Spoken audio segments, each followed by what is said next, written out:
Hi, good morning. ഇന്നൊരു വാട്ടെ ഇതിലേക്ക് എല്ലാവർക്കും സ്വാഗതം.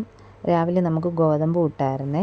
അപ്പോൾ ചിരട്ടപ്പുട്ടാണ്, ഗോതമ്പിലുള്ള ചിരട്ടപ്പുട്ടും പിന്നെ റോബസ്റ്റ് പഴവും ചായയൊക്കെ കൂട്ടി അന്ന് രാവിലെ കാപ്പിയൊക്കെ കുടിച്ചു. പിന്നെ അത് കഴിഞ്ഞപ്പോൾ നമുക്ക് മീൻ കുറച്ച് കിട്ടിയായിരുന്നു. അത് വെള്ളത്തിൽ സോക്ക് ചെയ്ത് വെച്ചിട്ടുണ്ട്.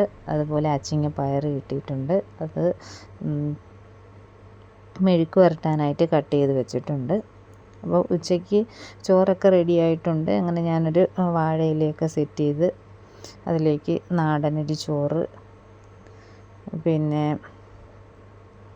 എനിക്ക് ഇല എന്നും ഫേവറേറ്റാണ്.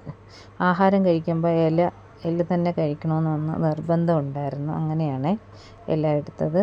അപ്പോൾ നമ്മുടെ വാഴയിലുള്ള ഇലകൾ കംപ്ലീറ്റും തീരാറായിട്ടുണ്ട്. അപ്പം ഇന്ന് ഉച്ചയ്ക്ക് ആവശ്യമായിട്ടുള്ള കറികളാണ്.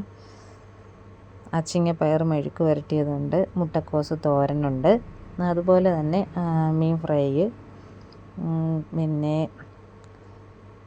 മീൻ കറിയുണ്ട്, തേങ്ങ അരച്ച മീൻ കറിയും. ഇതെല്ലാം കൂട്ടി ഒന്ന് മിക്സ് ചെയ്ത് കഴിച്ചു നോക്കാം.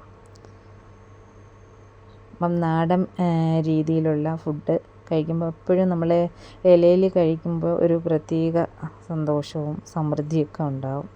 പിന്നെ 4 മണിക്ക് കട്ടൻ ഇട്ടായിരുന്നു. കട്ടൻ്റെ കൂടെ കഴിക്കാനായിട്ട് സമൂസയാണ് എടുത്തിരിക്കുന്നത്.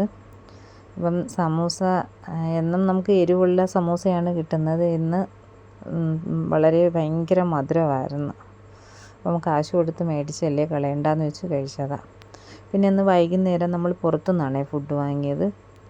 അതൊരു വെറൈറ്റിക്ക് വേണ്ടിയിട്ടാണ് മേടിച്ചത്. എന്നും വാങ്ങി കഴിക്കുന്നതല്ല. അങ്ങനെ പുറത്തുനിന്ന് മേടിച്ച് കുഴിമന്തി ആയിരുന്നു.